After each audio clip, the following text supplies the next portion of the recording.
It only takes a few hours for rumors to spread across the internet, especially when they are about a famous musician like Bonnie Tyler. Recently, shocking claims about her death have left a lot of her fans confused and looking for answers. Some news stories even said that her husband had finally spoken out. What is true though? In this video, we'll separate fact from fantasy, look into where these stories came from, and show you what people have actually said about Bonnie Tyler, her husband, and the online rumors that keep getting people's attention. The last part of Bonnie Tyler's story, and the man who stuck by her. The shocking news that the legendary artist Bonnie Tyler had died suddenly at the age of 75 came from her family, who posted the sad news on her official website. Many of her fans were hoping to hear from her closest friends and family, but her husband of 53 years, Robert Sullivan, has not put out a separate statement. Instead, he was around when the family made the news that the woman he had been married to for more than 50 years had died. She became a music icon because of her powerful voice and songs that people will never forget. Away from the loud crowds and bright lights, Bonnie and Robert had a much calmer life. They spent time together in Portugal and Wales and built a strong relationship away from the public eye. They also looked for business opportunities together, mainly in building homes. Bonnie once said that Robert was naturally good at investing. She and Robert went on to build a number of properties together, such as a farm in New Zealand, horse barns, and several homes in England. Over the years, Robert was always there for Bonnie, helping her through the ups and downs of her amazing career. As her friends remember her amazing career, talk has turned to her private life and the love story she had with the man who was by her side for more than 50 years. What really happened to Bonnie that caused her death too soon? Check back to find out. The fight in medicine that made a huge difference. The story began in early May 2026, when it was said that Bonnie Tyler had been taken to an emergency room near her home in Faro, Portugal. The situation was very bad. Doctors found that she had a perforated or torn stomach, which is a serious medical problem that needs to be treated right away. After the fact, her team revealed that the surgery had happened. At first, there was cautious hope that she would get better. But the road ahead was a lot harder than anyone thought it would be. Matt Davis, Bonnie's manager, said that she had been put into a medically induced coma after the surgery. This wasn't just a sign that she was sick. The doctor made a very careful choice so that her body would have the best chance to heal. Putting someone into a medically induced coma puts their brain into a deep state of sedation. This lets doctors ease the body's stress while it recovers from a serious illness or injury. It can help people in very bad situations like Bonnie's deal with pain, put less stress on important organs, and give their bodies more time to heal after big surgery. Bonnie's family asked fans to respect their privacy during this hard time, and many fans from all over the world quietly waited for news. At first, there was a cautious sense of optimism. Once the surgery was over, everyone hoped that the famous singer would start the long process of getting better. But things got more complicated. Reports said Bonnie's health had gotten worse, so doctors had to put her on a ventilator to help keep her safe. She reportedly had a short cardiac arrest when doctors later tried to bring her out of the coma, which showed how bad her condition had become. For weeks, there weren't many reports because her family was focused on keeping her safe during one of the scariest times in their lives. After that, in June, fans got some good news. People who had been hoping for Bonnie's recovery felt a wave of relief when she was said to have woken up from her coma. But there was an important fact hidden behind the happy headlines. Even though she was awake again, her team told her that she was still very sick and was still getting urgent care. She still had a lot to fight for. It was just one more step in a long and hard road to recovery. Because of her health problems, Bonnie had to stop or move a number of shows she had planned across Europe. This broke my heart even more because 2026 was meant to be a big year for her career. It had been 50 years since the release of her 1976 hit song Lost in France, which helped people all over Europe discover her powerful voice. To mark 50 years of music, she had planned shows in Malta, Germany, the UK, Austria, Hungary, Turkey, and Romania, among other places. Fans instead spent the summer waiting for good news and hoping to hear that their favorite singer was getting better. After that, Bonnie Tyler died suddenly on the night of July 8th into July 9th.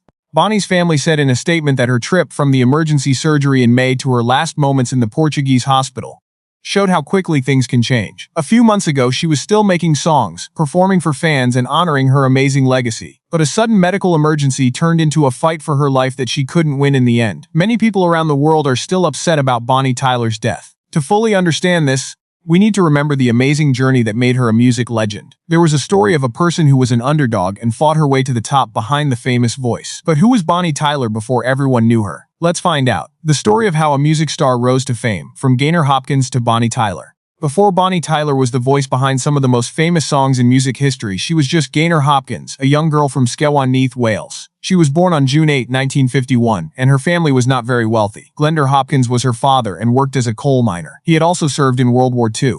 Elsie Hopkins was her mother and raised their big family as a housewife. She grew up in a government house with 4 bedrooms and her 3 sisters, 2 brothers, and herself. She was always near music. A lot of different artists and sounds were introduced to her by her siblings.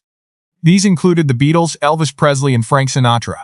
Some of the things she learned early on helped her develop the strong and emotional style that would become her trademark. She became interested in singing when she was very young. In a chapel, Bonnie sang the Anglican hymn All Things Bright and Beautiful for the first time in public. She wasn't just interested in singing because she came from a very religious Protestant home. It made her feel good about herself and let her say what she wanted to say. While Bonnie did achieve success, it did not happen all at once. After not finishing Rathrier Comprehensive School when she was 16, she got a job in a grocery store. She knew she wanted more though. In 1969, her aunt entered her in a talent show in her town. Even though an accordion player beat her, the competition made her want to follow her dream of becoming a singer even more. She began by singing background vocals for Bobby Wayne and the Dixie before starting her own band called Imagination. Around this time, she changed her name to Shireen Davis so that people wouldn't mix her up with the Welsh folk singer Mary Hopkin. But there was still one more big change to come. Roger Bell, a talent agent, found Bonnie in 1975 on stage with her band at the Townsman Club in Swansea. He asked her to come to London to make a demo.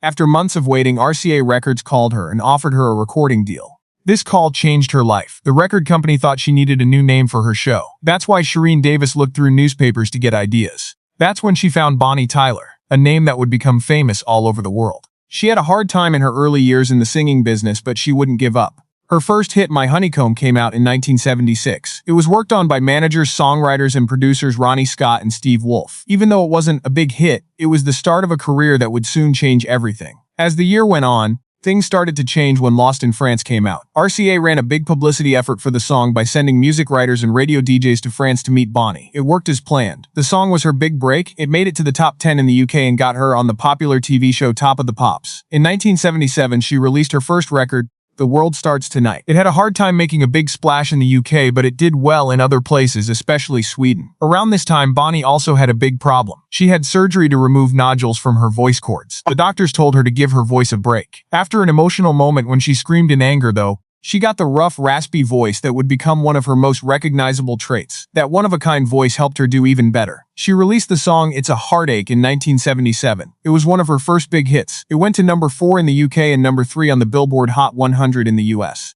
Millions of new people around the world heard Bonnie Tyler for the first time. In the late 1970s and early 1980s, Bonnie kept building her career by putting out albums, going on foreign tours, and showing that she wasn't just a one-hit wonder. She sang Sitting on the Edge of the Ocean and won the Grand Prix International Award at the 1979 Yamaha World Popular Song Festival in Japan. She was representing the UK, but Bonnie was unhappy with the direction of her work, even though she had done well in the past. She thought that her record company was pushing her toward a style that wasn't really her voice or personality. After leaving RCA, she signed with CBS Columbia and started looking for a director who could help her change how people saw her. She met Jim Steinman through that search, and he helped her make the most important moment in her career. Bonnie had always liked the dramatic rock sound of him, and she thought he could make her voice sound its best. Everything changed when they worked together. Steinman could tell right away that Bonnie's voice was strong and emotional when she sang Total Eclipse of the Heart. The song came out in 1983 and quickly became a worldwide hit, selling millions of copies and making Bonnie Tyler a celebrity. Her record, Faster Than the Speed of Night, was a huge success. It got her Grammy nominations and fame around the world. After that hit, she had more hits that people will remember, like Holding Out for a Hero from the Footloose soundtrack and If You Were a Woman and I Was a Man. Bonnie Tyler had achieved a level of fame that few artists could match by the end of the 1980s. From a small town in Wales to performing on stages around the world, her path was full of setbacks, new starts, and drive. Many people knew the woman behind the strong voice who had worked hard for decades to earn her place in music history. Her rise was just the start. But what did Bonnie do to stay bright? Keep listening to find out. The unstoppable journey of Bonnie Tyler, changing herself over the course of 5 decades. Bonnie Tyler faced the problem that many artists do when they reach the top after their hit song Total Eclipse of the Heart, showing that one big win wasn't the end of the story. She didn't slow down. Instead, she kept changing by trying out new sounds, working with different producers, and building a career that would last for decades. Bonnie signed with Hansa BMG Areola in 1990, which was the start of a new part of her singing journey. She worked with well-known artists like Roy Beaton, Nick Kershaw, Der Bolan, and Giorgio Moroder. The goal was to make a sound that people in different places could relate to. David Bruner, who is in charge of A&R at Hansa, said that the team thought Bonnie could reach people all over the world. Their goal was to try out different styles and feelings. Because of this, her 8th studio record, Bitter Blue, came out in November 1991. Bonnie's music was shown in a new way on the album. She moved away from the dramatic rock sound that marked some of her earlier work and toward a more popular pop sound. The title track was a hit in several European countries, and it was even named Catchy Song of the Year at the RSH Gold Awards. Bitter Blue was criticized in the US because some people thought the production took away from Bonnie's unique voice. But it was a huge hit in mainland Europe. In Austria and Norway, where it went 11 weeks at #1 and sold a lot of copies, it was the #1 song. Bonnie kept having a lot of success with albums like Angel Heart 1992 and Silhouette in Red 1993. Both projects had more work with Dear Bolin and helped make her more well-known in Europe. She won awards around the world for her talent, such as Best International Singer at the Goldene Europa Awards and Best Pop Rock Singer at the Echo Awards. Bonnie went to East West Records in 1995 and put out Free Spirit. A lot of great producers worked on the album, like Humberto Gatica, David Foster, and Jim Steinman. Her version of Air Supply's Making Love Out of Nothing at All, which made it to the UK singles chart in 1996, was one of the best parts of it. As the years went by, Bonnie refused to become a singer who was only known for her old hits. She tried working on new projects and with different musicians, and she kept putting out new music. On her 1998 record All in One Voice, she tried out a lot of different sounds, and on Rick Wakeman's progressive rock album Return to the Center of the Earth, she sang with artists from different generations. Bonnie's 2001 album Greatest Hits was a celebration of her amazing career. The record did very well. It made it into the UK albums chart and was certified silver. Fans were told that her music was still powerful after all these years. Even more chances to be creative came up in the early 2000s. Bonnie released Heartstrings in 2003. It was an album of covers of songs by acts like U2, The Beatles, and Bruce Springsteen, performed with an orchestra. She had another big career boost around the same time when she worked with French singer Karen Anton on a translated version of Total Eclipse of the Heart.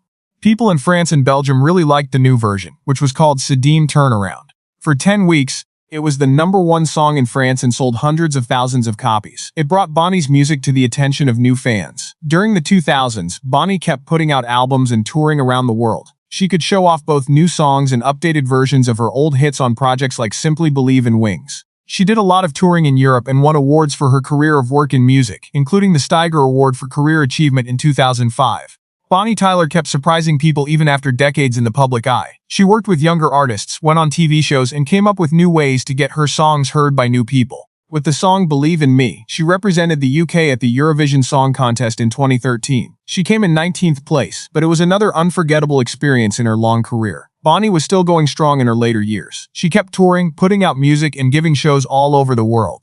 Albums like Between the Earth and the Stars and Rocks and Honey showed that her unique voice could still connect with people. She put out an album called The Best Is Yet to Come in 2021. The name of the album perfectly described how she felt about music and life. Bonnie kept busy even when she was in her 70s. Putting on shows and recording new music, she kept celebrating her work that she had built up over more than 50 years with the release of Only Love in 2026. Bonnie Tyler's path from a young girl in Wales singing in a chapel to an international superstar whose voice is known all over the world was never easy. It was full of problems, turning things around, and times of huge success. Fans remember her hits, but maybe the most impressive thing about her was that she was able to keep going and stay true to herself for more than 50 years. What else did Bonnie do for other people besides singing and fame? Let's find out. Bonnie Tyler's heart outside of shows. Lots of years of giving back. Bonnie Tyler was famous for her strong voice and catchy songs, but there was another side to her life that didn't get as much attention. She used her fame to support good causes and help people in communities in need when she wasn't in the spotlight. She showed that her impact was not just about music, but also about making a difference, all through her career. In 1986, she joined the Anti-Heroin Project, which was one of her first acts of kindness. Artists worked together on the project to record the song It's Alive in World. The money raised went to Phoenix House Charities, a charity that helped addiction recovery centers all over the UK. She used her voice to help bring attention to an issue that was affecting a lot of people: addiction. The next year, she took part in another big charity project. Bonnie joined the British-American charity group Fairy Aid in 1987. She sang in the chorus of their cover of the Beatles' classic song Let It Be. The song was released to help the people who were hurt in the zebra disaster, a terrible ferry accident that killed many. More than 500,000 versions of the song were sold in the UK, and it stayed at the top of the charts for 3 weeks.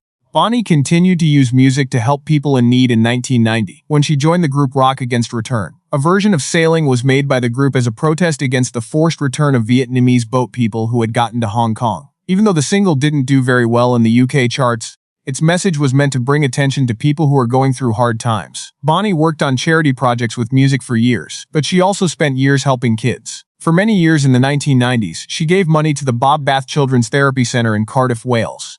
The group helps families deal with the problems that come with having a child with cerebral palsy by giving them specialized care. In 2013, Bonnie helped push for Bobath to be honored at the Pride of Britain Awards, which shows how dedicated she still is to the cause. As an ambassador for the Noah's Ark Children's Hospital for Wales, she also worked to improve healthcare for kids. One of the most important parts of her public life was her work with children's charities. She used her fame many times to bring attention to groups that needed it.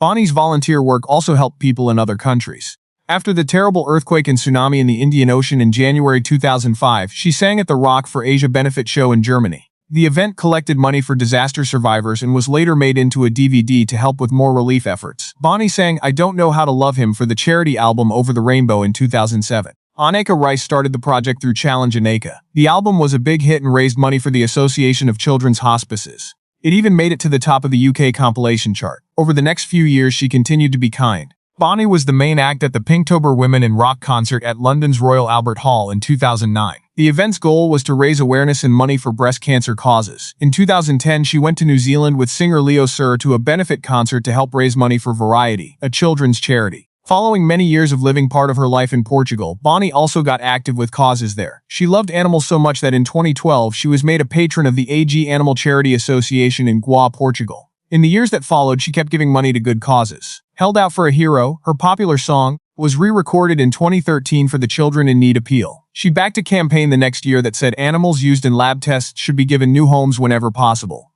Bonnie always found ways to help even when things were hard around the world. In 2020, she helped with a charity cover of Alan Parsons Project's Don't Answer Me.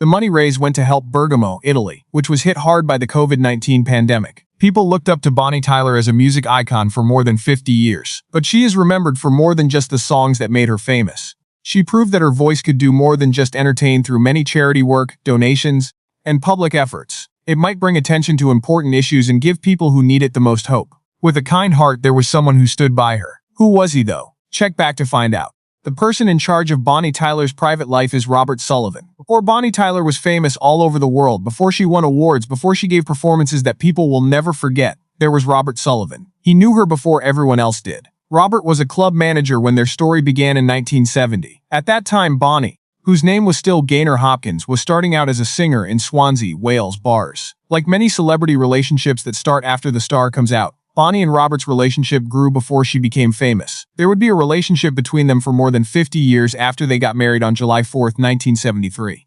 Bonnie often said that the time they met was one of the reasons their marriage stayed strong. She once said that meeting Robert, before she became famous, helped them build a real relationship without the stress that comes with being popular. Before Bonnie Tyler became famous to millions of people around the world, they knew each other as regular people. They never had kids, which Bonnie has talked about freely over the years. She said they decided to wait because it would be too late to change their minds at that point. Also, she said that she had a miscarriage when she was 40, which was a sad time in her life. But Bonnie always told her cousins and nephews how much she loved them. She joked that her house was always full of family members visiting Auntie Gaynor. Bonnie spent a lot of her career traveling the world, but she and Robert built homes in places that were important to them. They had a house in Albufeira in Portugal's Algarve region and a house in the seaside village of Mumbles on the Gower Peninsula, which is close to Swansea in South Wales. For Bonnie, their home in Portugal was a peaceful place to be away from the stress of performance. She said it was her safe haven, a spot where she could unwind and enjoy life in a calmer way. But even though she lived in another country, she never forgot her link to Wales. She often talked about how much she loved Mumbles and the coast of Gower. When the weather was nice, she said there wasn't many places she'd rather be. Robert made a name for himself in business, while Bonnie built her job on stage. He started out as a real estate salesman and then moved on to building homes and investing in real estate. He and Bonnie bought and sold properties all over the world over the years, making their business choices an important part of their shared life. In the 1970s, Robert and a business partner bought land in New Zealand as their first property. It used to be a cashmere goat farm, but now it's a dairy farm. Bonnie said that the couple finally sold the house in 2023, after owning it for a long time. England was also a place where they did business. Bonnie said that they let the Jockey Club use 65 horse stables that they owned in Lambourne, Berkshire. At one point, they also owned 22 homes in Berkshire, though most of them were sold later. Robert's personal wealth has never been made public, but Bonnie and Robert are said to have had a combined fortune of around $40 million, thanks to Bonnie's successful music career and their long-term investments in real estate. However, Robert had a great life before he met Bonnie. Known for being a good businessman, he used to be a good judoka. He competed for Great Britain at the 1972 Summer Olympics in Munich in the men's half-middleweight division and came in 18th. This was in the early 1970s. He lost in the second round of the European Team Championships that same year. Fans knew her for her strong voice on stage, but Robert knew Gaynor Hopkins, the woman who made the music. For decades they loved each other, worked together, made memories, and were more than just friends. How did people say goodbye to Bonnie Tyler after being with her for so long? Keep listening to find out. People all over the world are remembering Bonnie Tyler and paying their respects. When people heard that Bonnie Tyler had died, they wrote heartfelt tributes from fans, fellow musicians, and famous people who admired her amazing work and personality. Catherine Zeta-Jones, who won an Oscar, was one of the first people to talk about how sad she was. The star of Wednesday in Chicago said Bonnie was a one-of-a-kind artist and praised both her singing and her sense of humor. Catherine shared a picture of herself with the musician and said that Bonnie was one of the funniest people she had ever met. She also thanked Bonnie for making so many people happy. The Welsh singer Shakin' Stevens also said that Bonnie was a real professional and a bright light. He said that Bonnie loved life and encouraged others to do the same. The Prince of Wales, William, called Bonnie a proud Welsh icon. He said that her strong voice and unforgettable songs had touched people all over the world. Dulcam I Gerard, thank you for the song in Welsh was the last thing he said in his message. Cliff Richard said that Bonnie was a great friend who made many people happy. At the same time, Bryan Adams said she had a beautiful voice, and Rod Stewart honored her by singing her hit song, It's a Heartache. She was more than just a singer to many people. She had a voice that will be heard for generations to come and was a symbol of fire and strength. What do you think about Bonnie Tyler's life and what she left behind? Leave a comment below and let us know. In the end, Bonnie Tyler's amazing story shows that there was a woman behind the famous voice who inspired a lot of people. Throughout her life, Robert Sullivan was always there for her with love and support. Her music and legacy will live on forever. Follow, like, and stay tuned for more famous stories.